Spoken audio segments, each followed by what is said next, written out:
Инструменталист и вистински виртуоз на хармоника, автор на музика и аранжмани, музички педагог и еден од уметниците кои што не само што со пиетет се однесуваат и афирмираат македонската фолклорна музичка традиција, туку истата ја донесуваат и во едно поинакво современо, руво, со еден свој собствен креативен авторски влог во истата, афирмирајќи ја на домашните и на меѓународните музички сцени. Сашо Ливрински денес со нас. Добре ни дојдовте во студиото на Македонската телевизија, Ливрински. Добре ве најдов и благодарам на убавата најава. Сашо Ливрински, Лаврот. Може ли да прашам зошто? Се знаеме долги години назад, ама е колку за информација нели на нашите гледачи. Тоа е нешто што произлезе од една моја пријателска соработка со мој пријател Бранко Сатировски, кој што се занимава со нешто многу специфично во однос на Македонија. Ги проучува сликите, камените слики, па не само во Македонија, дури надвор од Македонија. И се занимава со македонска митологија и во македонската митологија Лаврот значи човек од родот на лавовите. Значи, поврзано со македонска митологија. Кога пред малку реков човек кој што со пиетет се однесува кон македонската фолклорна музичка традиција, можеби од тука и она ваша лавовска борба, би рекла низ годините наназад, за зачувување на тој вистински оригинален македонски музички код, меѓутоа се во чекор нели со времето, со новото време, представен во едно малку поинакво руво, целиот тој напластен влог на македонскиот колективен музички гени. Ливрински, докаде сме и докаде не сме да се чепка во оригиналноста, докаде сме да се кокетира, ако ми дозволувате така да се изразам со истиот? Значи, ова е една тема многу широка. Јас се разговарам со моите колеги, се обидувам и на учениците кои што учат прва и втора година во гимназијата Радиовчевски Корчагин на таа тема да разговараме, затоа што и нив ги засега младите, ги засега и старите. И она прво што се обидувам нив да им објаснам, но и на моите колеги и на моите пријатели, е дека нашиот музички израз е нашата народна музика. И таа не е за стари луѓе. Тој некој синоним или таа некоја поврзаност, паралела се прави, не. Таа е за сите што се чувствуваат македонци, без разлика на нивната возраст. Тоа е една вечна борба меѓу така наречените традиционалисти во нашето, како да кажам, музичко обкружување или музичка професионална фела. Од едната страна традиционалисти, од другата страна во наводници модернисти. Едните влечат кон зачувување на оригиналноста, на корените. На тој класичен? Баш до класичен начин на изведување на музичките инструменти. Инструментите кои што биле присутни биле не само правските, бидејќи нели во Македонија ние до 19 век, колку што ја знам, немавме можност да имаме фабрички направени инструменти, веќе кога дали Отоманската империја почва да слабе, нашите одат на печалба во странство и оттаму носат виолина, хармоника, клавир, контрабас и тие нели со текот на времето се стануваат домашни наши инструменти и ние нивната западна европска структура сме прилагодиле кон нашиот музички израз и пак речам тие две строи секојаш се во некаква во наводници се разбира конфронтација, тоа не е конфронтација на живот и смрт, туку е конфронтација или судир на идеи. А судирот на идеи секојаш создава нели и нешто ново. Јас кога почнував бев од страната на традиционалистите, морам да признам. Тоа беше нели строг начин на изведба, да се зачува до крај она нели што го ставиле нашите предци, но за жал тоа пак значи губење на трката со светот. Светот таја во наводници тој традиционален начин на изведување, кога велам светот, јас специфично мислам на западноевропската култура, каде што веќе во 1450 година се открива печатницата од Јохан Гутенберг и каде што веќе традиционалниот начин на создавање, пренесување на тоа јас што сум го создал од мене на пријател, на колега, на сосед и така натаму, и да се пренесува тоа низ вековите, престанало, затоа што печатницата носи ефтини книги, каде што знаењето е внатре нели скапоцено, и создава систем, образовен систем кој што ќе создаде писмени музичари кои што никако нема да дозволат нивните композиции да се пренесуваат од колено на колено, кои едноставно ќе ги запишат. Тој процес во Македонија започнува со браќата Миладиновци дури во 19 век и нели бидејќи немале печатница тука во Македонија печатено на знаеме на кое место и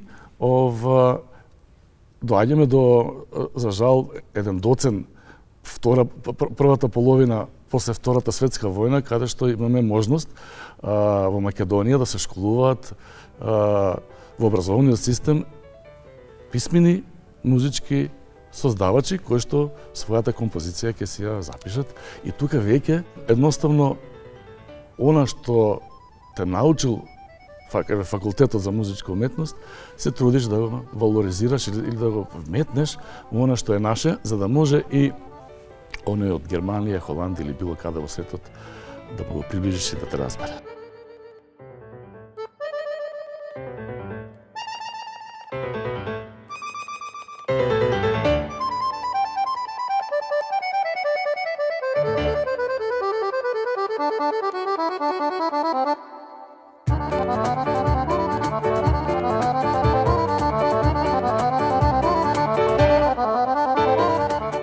Што мислите, каква е пак улогата на семејството во овој контекст за зачувување на македонската музичка традиција или ако повеќе сакате еве и на народната македонската народна музика и каде е тука и образовниот систем? Јас би додал и воопшто на македонската традиција во целост, не само музичката традиција. Тоа е еден синџир во воспитувањето кој што ние за жал почнеме некако се скина едната алка. Едната алка е онаа алка која што се воспитуваше во време на бивша Југославија, значи држава во која што Македонија беше или учесник како една од 6 држави. Тие луѓе што таму се воспитува, тој начин на воспитување кој што го фалат, го глорифицираат, не го применуваат на своите потомци. И тука се губи тој континуитет каде што таткото на синот или мајката на ќерката или не е важно кој на кого, како важно, родителите на своите деца ќе им пренесат нешто што нивните родители го пренеле воопшто како традиција, па тука ќе ја споменеме и македонската традиција. Ние имаме малку, според мене, и дефект во нашиот општествен и државен систем. Во Холандија, во Грција поготово, имаме примери од нашите соседи, во ниедно кафуле и во ниеден супермаркет не можеш да чуеш ништо освен грчки јазик. Сакате да кажете дека може би почитувањето на сопственото е вистинскиот начин за афирмирање и на сопствените вредности? Значи сопствените вредности... Тоа не значи дека го потценувате на туѓото. Не, туѓото не го потценувате, тука едноставно му давате шанса на своето да биде на преден план, за да бидеш конкурентен во светот. Инаку ќе се изгубиш во светот. Тоа е мојата цел и се што правам во живот. Сега кога зборуваме за целта, она што е можеби иницирачкиот момент, нели, покрај многу други нешта за нашиот разговор и вашето гостување денес во ова издание на емисијата Неделен магазин е игроорната фантазија. Еден музички материјал кој што се појави неодамна, јас догледа светлоста на денот, иако знам дека многу долго време пак зрееше. Многу долго време вашата енергија, вашите размислувања авторски, вашиот креативен влог го насочувавте токму кон изборот на номерите, на темите кои што се застапени на истиот. Вака, истина има голема вистина дека воопшто во животот полесно да полеташ, но кога ќе полеташ тешко да се одржиш горе во височината до каде што ќе стигнеш, се разбира. И јас полетав што полетав, стигнав според мене до врвот на моето творештво, тоа беше двојното CD Вруток. И нели промоцијата во 2007 беше во МКЦ. И една од композициите таму беше Игроорната фантазија, која што ми беше така додадена на тие композиции, по многу нешта додадена, по форма на оркестар, по начин на размислување, композиторска техника и така натаму. И ми беше како еден вид додадена номера, гратис номера, да ја наречам така. И она што е многу битно за да го задржиш континуитетот, дека од едно нешто произлегува другото. Така што ова како цел проект произлезе од таа игроорна фантазија. Инаку патем речено да кажам, мислам никош не сакам да го заборавам тоа, дека музиката и тој аранжман првиот е на нашиот ненадмидлив виртуозна хармоника, легендата Кочо Петровски, кој што јас го споредувам со Блаже Конески. Блаже Конески е кодификатор на македонскиот литературен јазик, Кочо Петровски е кодификатор на македонскиот начин на изразување преку музичкиот инструмент хармоника, но и преку сите оние придружни елементи што ги има во музиката од типот на хармонија, инструментација, аранжирање и така натаму. Како со светските алатки што ги имаш, да ги примениш во твојот фолклор и тој да звучи се уште и да звучи светски. Да звучи оригинално, македонски. И се уште македонски. И се уште македонски да биде конкурентен на светскиот пазар. Така што од ова игроорна фантазија произлезе целиот проект, останатите овие 7 композиции. Имав желба, тоа ми беше така приоритетно, желба тоа да бидат стари ора, да не бидат ново компонирани ора, во наводници нели ново компонирани, бидејќи тоа е тема за муабет, што е ново компонирано, што е народно. Така што на CD-во одбрав поголемиот дел од ората, имаме 2 ора во кои што музика се јавува исто така една најголема легенда на македонската народна инструментална музика, тоа е гајдаџијата господинот Пеце Атанасовски. Уште една легенда. Уште една легенда. Еве Јанино оро, под број 3, и Пиринско оро, под број 6.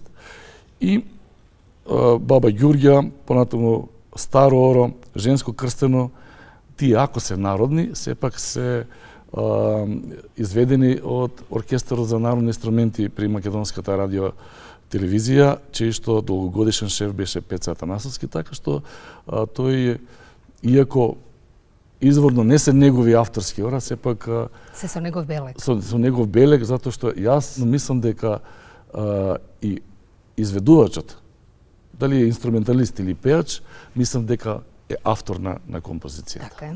Би сакал да кажам за Тевчев оро.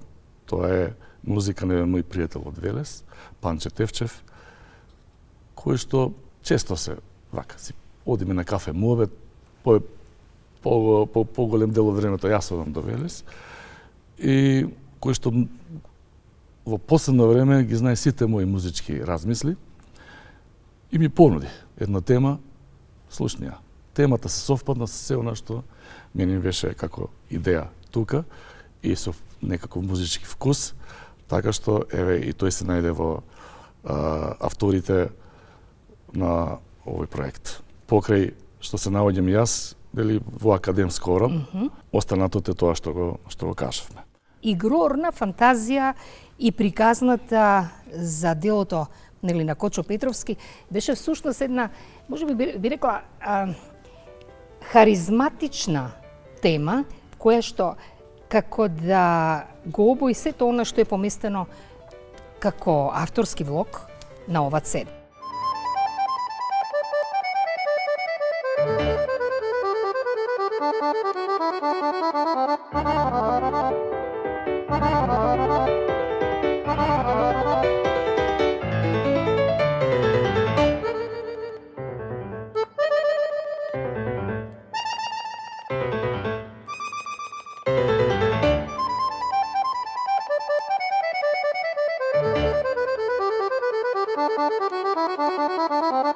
Зошто Сашо Ливрински не се појавува како инструменталист и зошто улогата овде му е дадена на овој аудиоматеријал му е дадена на нашиот исто така врвен хармоникаш, инструменталист, музичар и во моментов раководител на оркестратор. Така, на оркестарот на Националниот ансамбл за народни игри и песни на Македонија Танец. Станува збор за нашиот Дарко Илиевски. Така, Дарко Илиевски. Еве вака прво поздрав. Така. До Даре. Подоцна ќе ги споменеме нели и другите. Зошто Дарко Илиевски? Значи овде имам јас неколку чудни во наводници за македонското раритет би рекла. За македонскиот менталитет. Така е. За македонскиот менталитет. Зошто? Зошто? Затоа што ќе се послужам сега со една реченица што ми ја кажа мојот професор по композиција Томислав Зогревски, нашиот великан, композитор, великан, што се однесува до сериозната музика и употребата на фолклорот. Во истата, кој што рече, животот е немилосреден. Што ќе навежбаш до 30 години, ќе навежбаш. Потоа, поредот на нештата, ќе те стигне семејството, ќе те стигнат годините, другите обврски, вработувања и така натаму, проблеми разни во животот што можат да се појават. И после тоа вика само ќе се одржаш. Јас тогаш не му верував како млада личност нормално, како сите млади личности кои што велат што зборува професорот, но животот ми го покажа баш тоа што ми го кажа професорот. Така што јас стигнав до една техника до која што стигнав во свирење на хармоника. Но сега оваа техника ја што ја поседувам не одговара со мојата мисла, затоа што како автор, да, не одговара со мојата мисла и ми ја кочи мислата. Така што размислував, навистина долго време размислував, кому да ја доверам улогата да ми ја прочита мојата мисла. Кој има таа техника и да ја раскаже приказната на авторот. И не случајно изборот падна на Дарко Илиевски од повеќе причини. Неговите прсти имаат одлична техника, подобра од мојата. Така е. Мислам, можам со цел кредибилитет што го поседам да го кажам тоа. Понатаму, Дарко Илиевски е, како што кажаме преска, одличен инструменталист, оркестратор и човек кој што вложи многу во себе. Тоа што го вложи тој во себе како знаење, го валоризира и во ансамблот Танец. Така. Ние видовме велелепни проекти каде што имаше симбиоза меѓу Танец и нашата македонска филхармонија, што за мене е еден многу раритетен, многу во моментот многу важен момент проект. Апсолутно, многу важен проект. Трага во она што значи и ќе остави соработка меѓу двата ансамбли, на македонската опера и балет и начинот на и ансамблот Танец. И начинот на модерното и традиционалното. Еве го студирот, ама овде е позитивен студир. Што е супер. И Дарко Илиевски има една композиторско око и тој ми ги разбира композициите. Затоа што србите велат глувима не вреди шаптати, а Дарко беше воопшто не беше глув. Дарко е еден многу добар. Може би тоа и доблеста на професионалците, нели, како инструменталисти да ја прочитаат и да понатаму ја прераскажат приказната на еден автор. Јас мислам дека не сгрешив и првото нешто што на малкумините луѓе што сум го подарил седево, велат дека се воодушевени од начинот на кој што тоа Дарко го извел. Се согласувам со нив. Покрај Дарко Илиевски, тука се и Магдица Манасиева и Ратко Даутовски, ако не се лажам.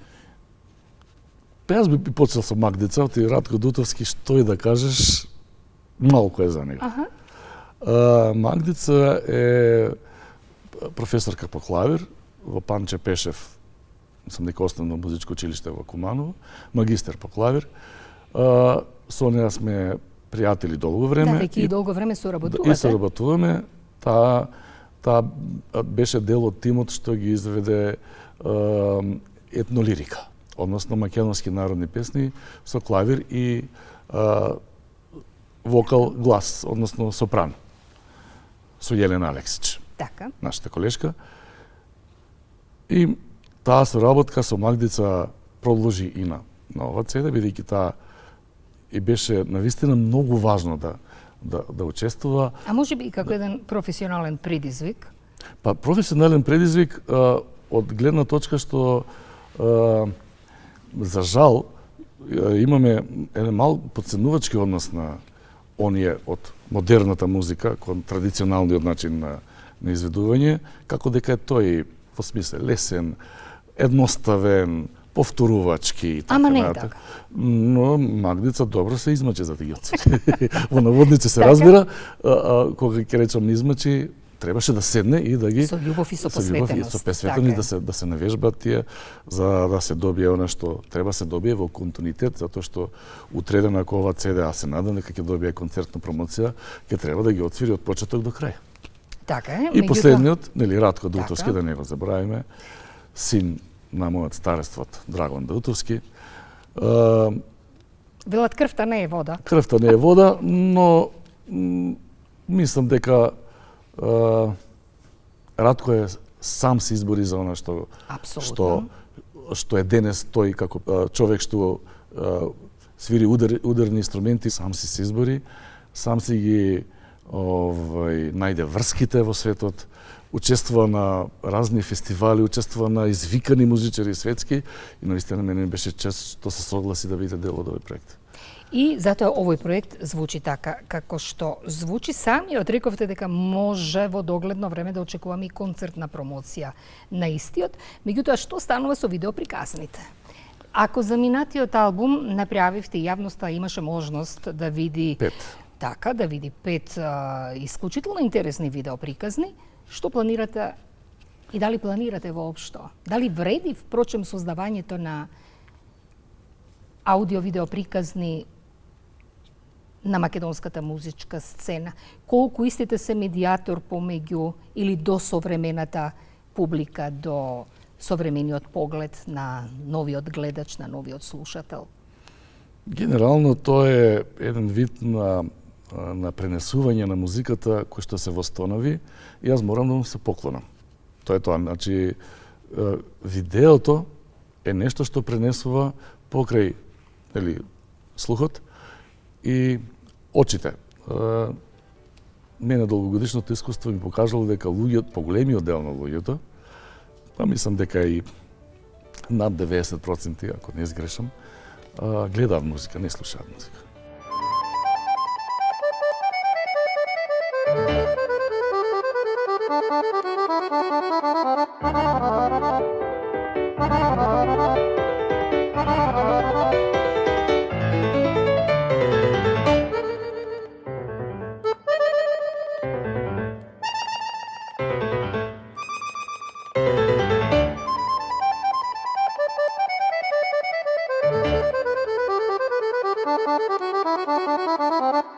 Да.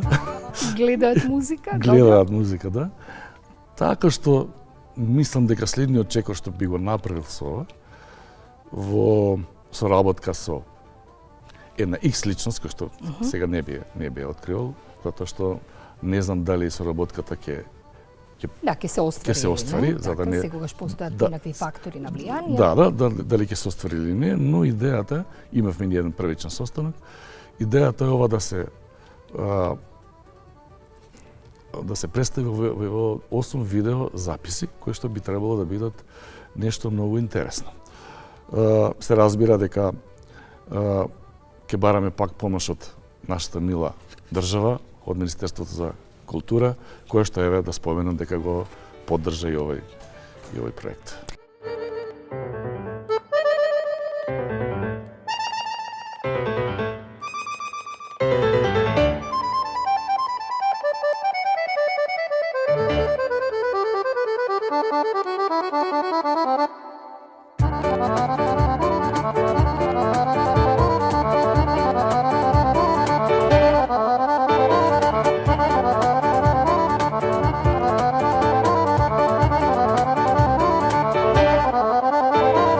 кога веќе зборуваме за поддржувањето на проектите и кога веќе зборуваме за ревалоризацијата на истите пред публиката, јас мора да ве подсетам, а воедно можеби треба да навистина да честитам искрено затоа што едно ваше дело се најде во изборот на афирмираните музичари, секој за себе, исклучителен авторитет во својата област, луѓето кои што учествува и на едно од минатите така изданија на Охридско лето. Станува збор за Камерата Академика. Ова се луѓе од Словенија кои што патем речено, нели, на својот аудиоматеријал вклучија ваше дело. Луѓето се од Словенија, но има еден наш кој што живее во Словенија, Тоа ли беше спонато? Тоа ли беше спојката, Македонија тоа беше мостот, да. Словенија? Зоран Митев. Така. Наш ексклузивен фаготист, кој што работи на факултетот за музичка уметност како професор по фагот и свири исто така и во Словенечката филхармонија. На моја големо изненадување, на една негова посета во Скопје, ми се јави, кажа дека ги има преслушано моите обработки за танец и нешто што слушал, што нашол на YouTube и вели дека за неговиот секстет сака да ја напишеш со маки сум се родила. Јас си седнав, си ја напишав, им се бендиса и толку беше, значи, знаете, западниот свет, ја Словенија се сметам во Запад веќе, и одамна е таа во Запад, западниот свет е прагматичен секако. Да, но и секојаш е отворен за соработка за оние што творат сега. Нив не ги интересира што ќе создадеш, но не ги интересира и што се создавал претходно. Немаат предрасуди никакви. За нив јас не бев Сашо Ливрински што свири народна музика во Македонија на хармоника. Туку бев Сашо Ливрински, со цртичката лаврат, кој што им напиша дело кое што нив им се бендеса. И тука за нив завршува приказната. Тие сигурно, јас предпоставувам, иако не ми кажале, се консултирали со словенечки композитори и така натаму. Дали е тоа вредно да биде на нивната компилација од современа музика? Има ли можност соработката да продолжи? Можноста секогаш постои. Така. Дури со Зоран Митев се договаравме и нешто за со фагот да се напише, но затоа потоа. Затоа потоа велите. Да. Кога сме веќе кај македонската музичка традиција, пред малку ја спомнавте македонската музичка сцена на народната музика. Веќе еден сте од востановувачите на групата академци, меѓутоа некако во последно време ви се разделија патиштата, тргнавте, би рекла, соло и со други уметници. Неодамна се вративте од турнеја со Јордан Митев од Германија.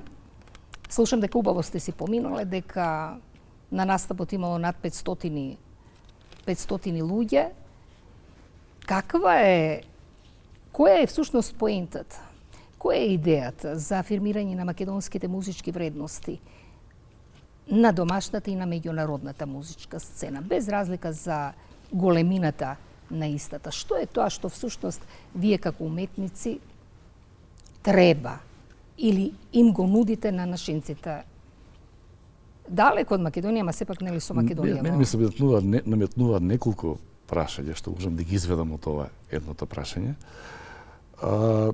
Тоа е прво дека академци после 40 години работа на еден многу мирен, убав начин се разотидовме и што вели направиме еден спогодбен развод. Добро. Добро, окей.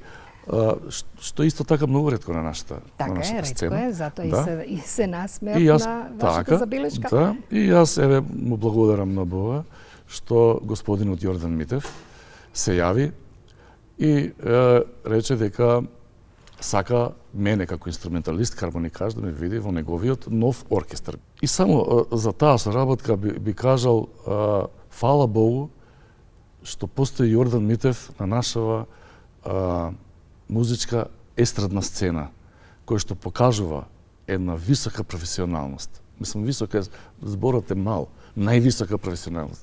Дисциплина, желба она што го создава да го пренесе, што за жал ниту академци, ниту голем дел од нашиве естрадни уметници кои што создаваат ново, немаат желба да го пренесат тоа што го создале. Тогаш зошто го создаваш? Тогаш нема цел создавањето ако не сакаш да го пренесеш и да го доближиш до публиката. Јордан тоа го прави на еден многу софистициран начин, многу интелектуален начин. Инаку Јордан исто така и магистер по музички науки, значи ништо не е случајно во животот. Така што јас сум навистина горд и уживам што сум дел од оркестарот на Јордан Митев и сега би преминал на ваше прашање за кој е поентата. Поентата е да се пренесе на нашинците кои што ги има многу низ светов, дека ние постоиме, дека работиме и дека има луѓе што работат квалитетно и создаваат квалитетно и едноставно вреди и за Јордан Митев, па и за друг наш од естрадата кој што ќе работи така високо професионално, да дадеш 50 евра за билет. И да се дојде и да се ужива. И да се дојде и да се ужива. Музиката на врвните инструменталисти и изведувачи на сцената. Тоа е поентата. Значи ние за жал ја изгубивме, а за среќа се враќа тоа полека. Имаме многу луѓе кои што го прават истото, уметници. За мене Јордан Митев моментално е врвен, нек ми простат другите, кои што своето творештво го буквално го презентираат на нашите и во Македонија и во светот, и тие да бидат горди што ќе дојдат и што ќе платат скап билет и што ќе си победат супер на забавата. Токму тоа е поентата, афирмирањето на македонските музички вредности. Така е. И македонската култура воопшто. Апсолутно. Ливрински, ви благодарам што денес бевте гостин во ова издание на емисијата Неделен магазин. Имаме навистина уште многу за што би можеле да проговориме, меѓутоа за тоа можеби во некоја следна пригода кога ќе ни дојдете со некој нов видео запис, една нова аудио видео приказна за некој од темите поместени на вашето најново CD. Игрорна фантазија. Јас прво да ви се заблагодарам на поканата, одамна немам излезено на некој медиум воопшто. Ви благодарам за тоа. Сакав да биде тоа македонската радио телевизија, бидејќи овде буквално што се вели од моите младешки денови израснав во бифетот долу во македонската радио телевизија. Па и ни студијата. И ни студијата се разбира. Така, и М1, и М2. И можеби наредно со кој што ќе ви изненадам е мојот магистерски труд, се вика Македонска рапсодија за симфониски оркестар. Одлично. Ќе видиме. Одлично. Ако, дај Боже, биде изведен. Одлично. Честитки однапред. Околу што има многу фолклор, се разбира. Не се сомневам дека е така. Так. Ви благодарам што бевте гостин во ова издание на емисијата Неделен магазин, да се видиме за добро. Благодарам на поканата. Сашо Ливрински Лаврот беше тоа во ова издание на емисијата Неделен магазин, а вие останете понатаму со нас.